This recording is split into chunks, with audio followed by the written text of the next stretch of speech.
ओम शांति। 2-8-21 की वाणी है।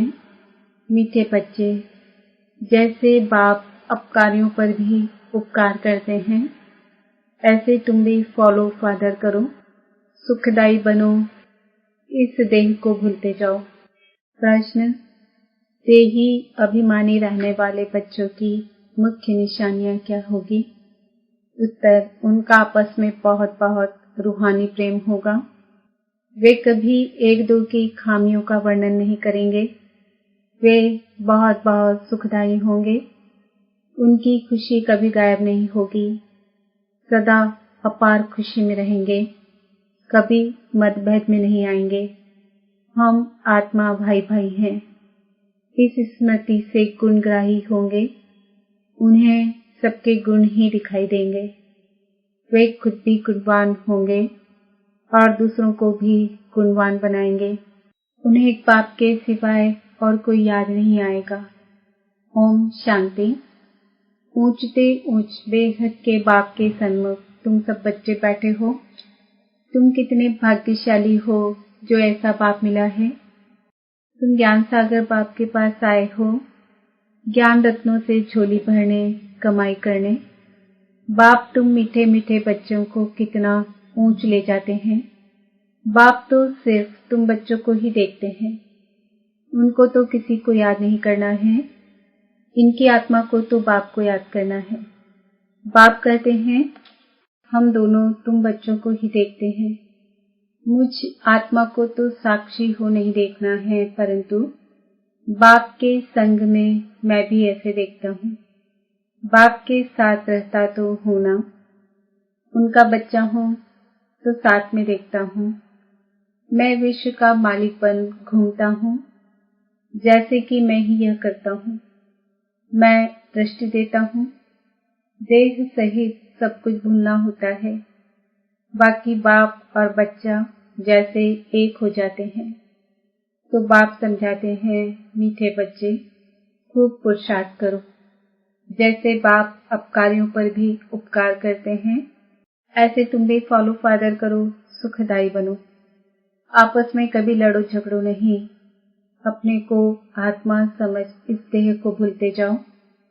सिवाय एक बाप के और कोई याद न आए। यह भी जैसे जीते जी मौत की अवस्था है। इस दुनिया से जैसे मर गए, कहते भी हैं आप मोए मर गई दुनिया। यहाँ तुमको जीते जी मरना है। शरीर का भान उड़ाते रहो। एकांत में बैठ अभ्यास करते रहो। सवेरे एकांत में बैठ अपने साथ बातें करो। बहुत उमंग से बाप को याद करो।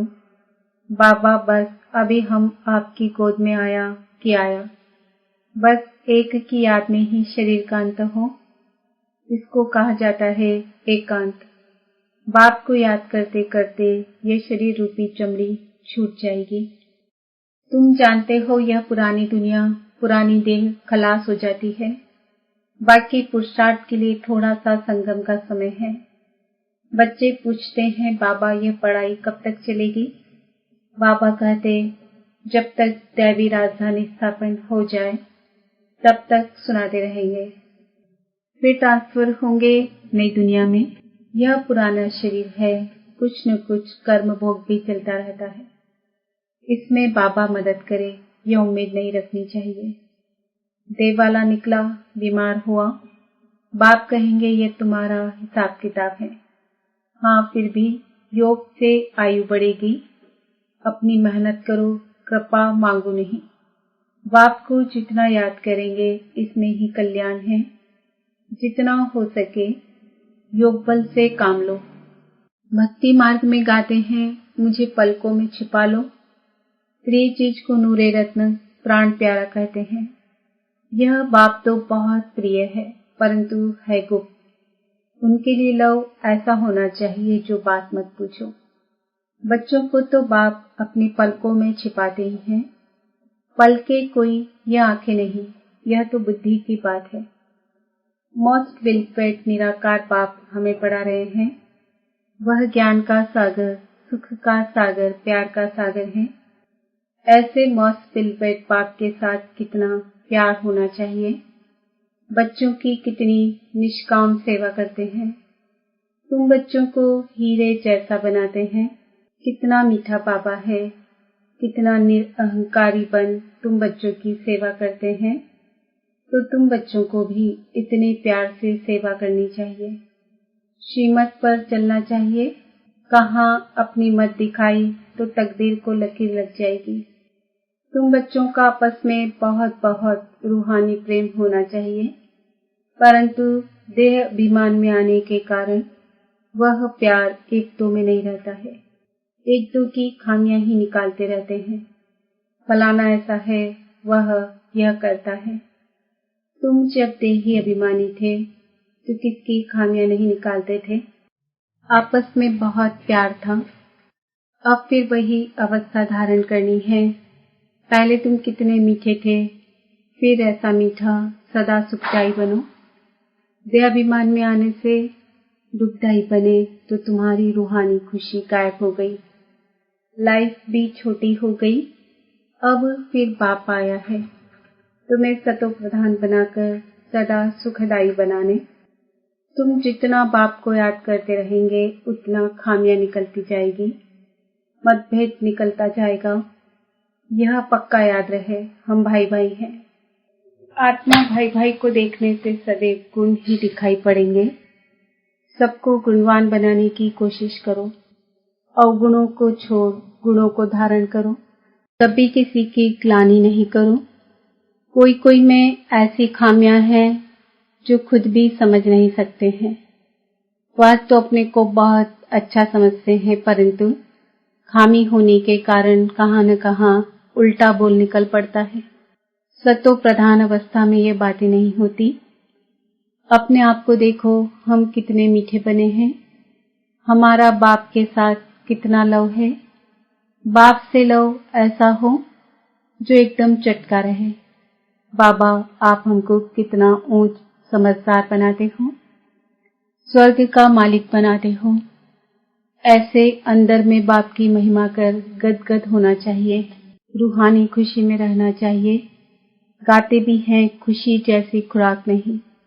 बाप के मिलने की भी कितनी खुशी रहनी चाहिए। संगम पर ही तुम बच्चों को 21 जन्मों के लिए सदा खुशी में रहने की खुराक मिल जाती है। फिर कोई को किस बात की चिंता नहीं रहती है। अभी कितनी चिंताएं हैं, इसलिए उसका असर शरीर पर भी आता है। तुमको तो कोई बात की चिंता नहीं। यह खुशी की खुराक तुम एक दो को खिलाते रहो। एक दो की यह जबरदस्त खातिरी करनी है। ऐसी खातिरी मनुष्य की कर नहीं सकते। तुम बाप की श्रीमत पर यह खातिरी करते हो। खुश खैराफत भी यह है, किसको बाप का परिचय देना। यह ज्ञान और योग की फर्स्ट क्लास वंडरफुल खुराक है। यह खुराक एक ही रूहानी सर्जन द्वारा मिलती है। मन मना भव मध्याजी भव। बस 2 वर्षन्स की यह खुराक है। मोस्ट पिलवेट बाप से विश्व की बादशाही मिलती है। यह कोई कम बात थोड़ी है। यह 2 वचन ही नामी ग्रामी है। इन 2 वचनों से तुम एवर हेल्दी एवर वेल्दी बन जाते हो। तो तुम बच्चों को इन बातों का सिमरन कर हर्षित रहना चाहिए। Godly student life is the best. यह गायन भी अभी का है। जितना हो सके एक दो को ये रूहानी खुराक पहुंचाओ। एक दो की उन्नति करो। टाइम वेस्ट न करो। बड़े धीरज से, गंभीरता से, समझ से बाप को याद करो। अपनी जीवन हीरे जैसी बनाओ। मीठे बच्चे, बाप की जो श्रीमत मिलती है उसमें गफलत नहीं करनी चाहिए। बाप का संदेश सभी को पहुंचाना है। बाप का मैसेज सभी को मिलना तो है ना। मैसेज बहुत सहज है। सिर्फ बोलो, अपने को आत्मा समझ बाप को याद करो और कर्मेंद्रियों से मनसा वाचा कर्मणा कोई भी बुरा कर्म नहीं करो। एक दिन तुम्हारे इस साइलेंस बल का आवाज निकलेगा। दिन प्रतिदिन तुम्हारी उन्नति होती जाएगी। तुम्हारा नाम बाला होता जाएगा। सब समझेंगे यह अच्छी संस्था है, अच्छा काम कर रहे हैं। रास्ता भी बहुत सहज बताते हैं। यह ब्राह्मणों का झाड़ बहुत बढ़ता जाएगा। प्रजा बनती रहेगी। सेंटर्स बहुत वृद्धि को पाएंगे। तुम्हारी प्रदर्शनी भी गांव-गांव में होगी। तुम बच्चों को बड़ी भारी सर्विस करनी है। तुम्हारे नए नए सेंटर्स खुलते जाएंगे, जिसमें अनेक मनुष्य आकर अपनी जीवन हीरे जैसी बनाते रहेंगे। तुम्हें बहुत प्यार से एक एक की संभाल करनी है। कहाँ किसी बेचारे के पैर खसक ना जाए। जितने जास्ती सेंटर्स होंगे उतना जास्ती आकर जीजान पाएंगे। जब आप बच्चों का प्रभाव निकलेगा तो बहुत बुलाएंगे कि यहाँ आकर हमको मनुष्य से देवता बनाने का राजयोग सिखाओ। आगे चलकर बहुत धूमधाम होगी कि वही भगवान आकर आबू में पधारे हैं। तुम बच्चे देख रहे हो कि इस समय पुरानी दुनिया में अनेक इंटरनेशनल रोले हैं। अब यह सभी रोले खत्म होने हैं। इसकी तुम्हें कोई भी फिक्रात नहीं करनी है। तुम सबको सुनाओ, किसकी परवाह नहीं करो। अब यह पुरानी दुनिया गई की गई, इसमें मोह नहीं रखना है। अगर मोह होगा, हृदय शुद्ध नहीं होगा तो पार खुशी भी नहीं रहेगी। बच्चों का था ज्ञान धन का खजाना मिलता रहता है, तो पार खुशी होनी चाहिए। जितना हृदय शुद्ध होगा उतना औरों को भी शुद्ध बनाएंगे। योग की स्थिति से ही हृदय शुद्ध बनता है। तुम बच्चों को योगी बनाने का भी शौक होना चाहिए। अगर देह में मोह है, देह अभिमान रहता है तो समझो हमारी अवस्था बहुत कच्ची है। देही अभिमानी बच्चे ही सच्चा डायमंड बनते हैं। इसलिए जितना हो सके देही अभिमानी बनने का अभ्यास करो। अच्छा, मीठे मीठे सिकिल दे बच्चों प्रति माता पिता बाप दादा का याद प्यार, गुड मॉर्निंग, नमस्ते, ओम शांति। हम बच्चों का भी बाप दादा को याद प्यार, गुड मॉर्निंग, नमस्ते, ओम शांति। धारणा के लिए मुख्य सार, बाप समान निरअहंकारी बन बहुत प्यार से सबकी सेवा करनी है। श्रीमत पर चलना है। अपनी मत पर चलकर तकदीर को लकीर नहीं लगानी है। संगम पर बाप द्वारा जो खुशी की खुराक मिली है वही खुराक खाते और खिलाते रहना है। अपना टाइम वेस्ट नहीं करना है। बड़े धीरज से, गंभीरता से, समझ से बाप को याद कर अपनी जीवन हीरे जैसी बनानी है। वरदान, मैंपन का त्याग कर सेवा में सदा खोए रहने वाले त्याग मूर्त सेवाधारी भव। सेवाधारी सेवा में सफलता की अनुभूति तभी कर सकते हैं जब मैंपन का त्याग हो। मैं सेवा कर रही हूँ, मैंने सेवा की, इस सेवा भाव का त्याग मैंने नहीं की, लेकिन मैं करनहार हूँ। करावनहार बाप है। मैंपन बाबा के लौ में लीन हो जाए, इसको कहा जाता है सेवा में सदा खोए रहने वाले त्याग मूर्त सच्चे सेवाधारी। कराने वाला करा रहा है, हम निमित्त हैं। सेवा में मैंपन मिक्स होना अर्थात मोहताज बनना। सच्चे सेवादारी में संस्कार हो नहीं सकते। स्लोगन, व्यर्थ को समाप्त कर दो तो सेवा की ऑफर सामने आएगी। मातेश्वरी जी के अनमोल महावाक्य। जीवन की आश पूर्ण होने का सुहावना समय। हम सभी आत्माओं की बहुत समय से यह आश थी कि जीवन में सदा सुख शांति मिले। अब बहुत जन्म की आशा, कब तो पूर्ण होगी। अब यह है हमारा अंतिम जन्म। उस अंत के जन्म की भी अंत है। ऐसा कोई नहीं समझे मैं तो भी छोटा हूँ। छोटे बड़े को सुख तो चाहिए ना, परंतु दुख किस चीज से मिलता है उसका भी पहले ज्ञान चाहिए। अब तुमको नॉलेज मिली है कि इन 5 विकारों में फंसने के कारण यह जो कर्म बंधन बना हुआ है उनको परमात्मा की याद अग्नि से भस्म करना है। यह है कर्म बंधन से छूटने का सहज उपाय। इस सर्वशक्तिवान बाबा को चलते फिरते श्वासों श्वास याद करो। अब यह उपाय बताने की सहायता खुद परमात्मा आकर करता है, परंतु इसमें पुरुषार्थ तो हर एक आत्मा को करना है। परमात्मा तो बाप टीचर गुरु रूप में आए हमें वर्षा देते हैं, तो पहले उस बाप का हो जाना है, फिर टीचर से पढ़ना है। जिस पढ़ाई से भविष्य जन्म जन्मांतर सुख की प्राप्त बनेगी, अर्थात जीवन मुक्ति पद में पुरुषार्थ अनुसार मर्तबा मिलता है। और गुरु रूप से पवित्र बनाए मुक्ति देते हैं। तो इस राज को समझ ऐसा पुरुषार्थ करना है। यही टाइम है पुराना खाता खत्म कर नई जीवन बनाने का। इसी समय जितना पुरुषार्थ कर अपनी आत्मा को पवित्र बनाएंगे, उतना ही शुद्ध रिकॉर्ड भरेगा, फिर सारा कल्प चलेगा। तो सारे कल्प का मदार इस समय की कमाई पर है। देखो, इस समय ही तुम्हें आदि मध्य अंत का ज्ञान मिलता है। हमको सो देवता बनना है और अपनी चढ़ती कला है। फिर वहां जाके प्रारब्ध भोगेंगे। वहां देवताओं को बात का पता नहीं पड़ता कि हम गिरेंगे।